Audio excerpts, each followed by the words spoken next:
Bismillahirrahmanirrahim. Assalamualaikum warahmatullahi wabarakatuh. Selamat datang di channel Sahabat Luar Biasa. Channelnya orang-orang luar biasa. Apa kabar teman-teman? Mudah-mudahan sehat selalu dan selalu dalam rahmat dan lindungan Allah Subhanahu wa taala. Amin ya robbal alamin. Bagi teman-teman yang baru menemukan channel ini, agar tidak ketinggalan informasi yang insya Allah menarik dan bermanfaat, jika berkenan silahkan like, komen, dan bagikan video ini, serta subscribe dan nyalakan tombol notifikasinya. Syukron jazakumullah khairan. Alhamdulillahillazi bini'matihi tatimus solihat. Segala puji hanya milik Allah yang dengan segala nikmatnya segala kebaikan menjadi sempurna. Salawat serta salam semoga tercurah limpahkan kepada Nabi Muhammad sallallahu alaihi wasallam serta istri-istri beliau, saudara-saudara beliau, tabi'in, tabi'ut tabi'in, dan bagi kita yang insya Allah setia dan istiqomah mengikuti sunnahnya sampai akhir hayat. Amin ya robbal alamin.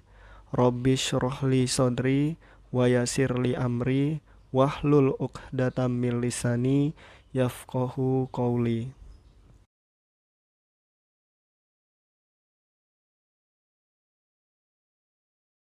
Teman-teman, pada kali ini kita akan membahas materi terkait pendidikan bagi anak tunanetra. Nah, pokoknya terkait dengan tunanetra ya teman-teman. Oke, saya mulai.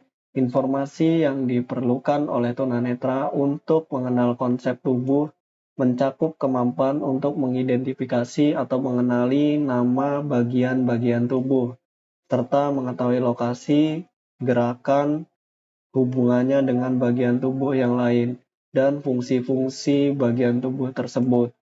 Adapun mengelompokkan atau grouping, yaitu kemampuan menyatukan kelompok orang atau benda berdasarkan klasifikasi yang sama atau mendekati. Lalu ada keterbatasan akan kontrol lingkungan dan diri dalam hubungannya dengan lingkungan. Keterbatasan ini mempengaruhi penerimaan informasi dalam interaksi sosial. Seorang tunanetra mungkin tidak mampu menentukan kapan orang lain keluar atau masuk ruangan atau berjalan menjauhi atau mendekati kelompoknya. Seorang tunanetra mungkin tidak tahu apakah orang lain berbicara atau mendengarkan pada dirinya, karena dia tidak dapat melihat bagaimana ekspresi wajah dan gerakan tangan orang lain, atau mempergunakan kontak mata.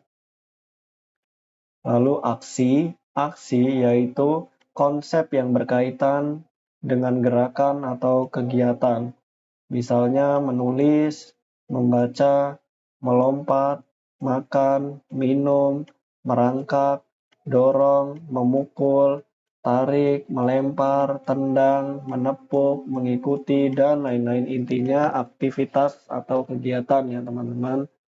Lalu ada pemahaman konsep juga sangat terkait dengan pengembangan bahasa.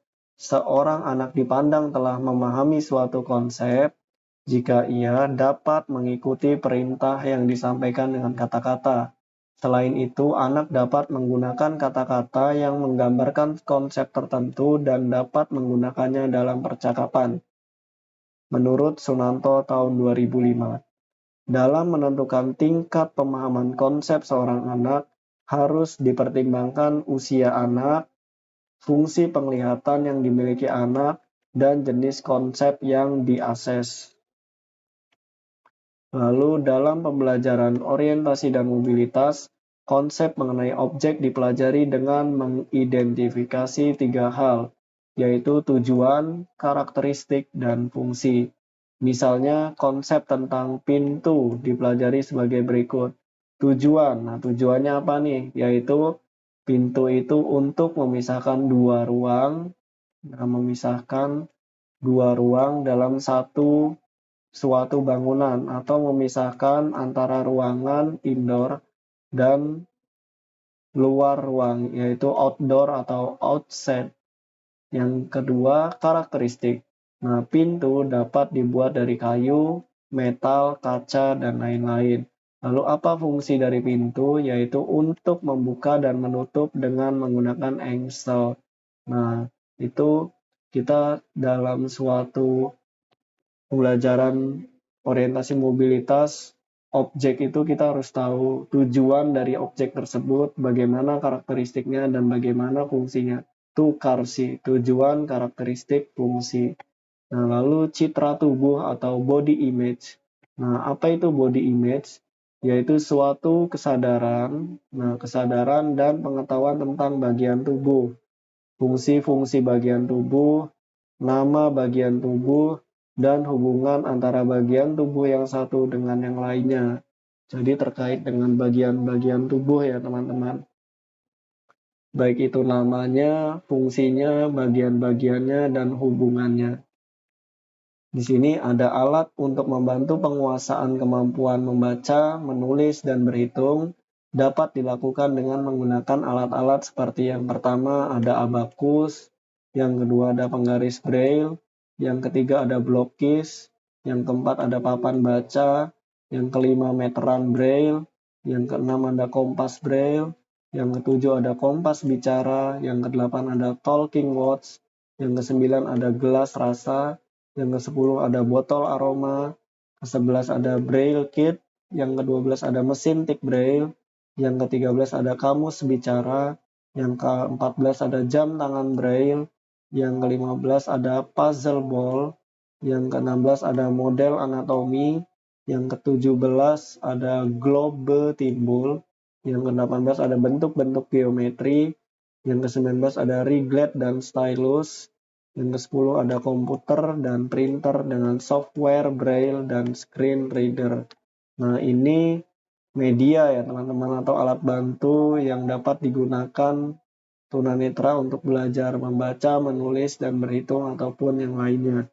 Tentu di sini hanya disebutkan 20, tentunya masih sangat banyak sekali media-media untuk pembelajaran bagi anak tunanetra agar membantu tunanetra memahami konsep atau sesuatu hal yang abstrak ya teman-teman. Lalu ada latihan-latihan. Yang pertama latihan pengetahuan dan kesadaran tentang bagian tubuh, lalu fungsi bagian-bagian tubuh, nama bagian tubuh, hubungan antara bagian tubuh yang satu dengan yang lainnya disebut dengan citra tubuh atau body image. Tadi sudah disebutkan, citra tubuh sangat penting bagi tunanetra karena mengakibatkan gerak tunanetra dalam ruang akan efisien. Dan ini pula merupakan dasar bagi tunanetra mengenal siapa dia, di mana dia, dan apa dia. Nah, jadi tahu sima hubungan citra. Seperti itu ya teman-teman. Tahu itu pengetahuan, si itu fungsi, ma adalah nama, hubungan, dan citra tubuh. Nah, bagi anak tunanetra, penguasaan perilaku psikomotor dasar seperti berjalan dan memegang benda sudah merupakan masalah yang tidak mudah untuk dikuasai dan dilaksanakan dengan baik. Hal ini disebabkan karena tidak adanya pengalaman visual yang mereka peroleh. Lalu untuk dapat melakukan mobilitas dengan baik dan utuh diperlukan hal-hal sebagai berikut. Yang pertama, postur tubuh yang baik. Yang kedua, kekuatan tubuh. Dan yang ketiga, kelenturan tubuh. Jadi postur, kekuatan, kelenturan. Postur tubuh yang baik, kekuatan tubuh, dan kelenturan tubuh. Adapun program pembinaan gerakan tubuh bisa dilakukan dengan 6 cara. Yang pertama, relaksasi. Yang kedua, postur tubuh. Yang ketiga, keseimbangan. Yang keempat, gerakan non-lokomotor. Yang kelima, gerakan lokomotor. Dan yang keenam, gerakan akrobatik dan senam. Rileks, postur, imbang, non-lokomotor, lokomotor, akrobat, dan senam. Oke, di sini ada jenis-jenis peta berdasarkan bentuknya. Yang pertama ada peta timbul. Nah, adalah peta yang menggambarkan permukaan bumi yang sebenarnya pada bidang datar. Yang kedua ada peta datar, yaitu peta biasa adalah peta yang umum dibuat pada bidang datar, misalnya pada kertas, kain, ataupun pada kanvas. Lalu ada peta digital. adalah peta yang datanya terdapat pada suatu peta magnetik atau disket, dan untuk pengolahan dan penyajian datanya menggunakan komputer. Jika zaman sekarang peta digital itu Google Maps sudah termasuk ya teman-teman. Ini Bultartal, yaitu peta timbul, peta datar, peta digital.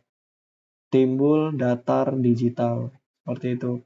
Lalu adapun struktur kurikulum pendidikan khusus 2013 bagi tunanetra dikembangkan ke dalam 3 muatan utama, yaitu program akademis, vokasional, dan program kekhususan yang disebut dengan pengembangan orientasi mobilitas sosial dan komunikasi atau disingkat OMSK.